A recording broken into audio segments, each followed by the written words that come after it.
আরও একটি নতুন পর্বে আপনাদের সকলকে স্বাগত জানাই ভিউয়ার্স। চলুন আমরা নদীর কূল ঘেঁষে হেঁটে হেঁটে একটু দূরে চলে যাই।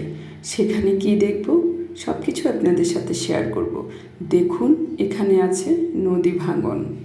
তো নদী ভাঙন রোধ গল্পে অনেক চেষ্টা করার পরেও এই নদীটি ভাঙা রোধ করতে পারেনি। এটাই হলো ছোট ফেনী নদী। তো এখন একটা গান মনে পড়ে গেল, দিন রজনী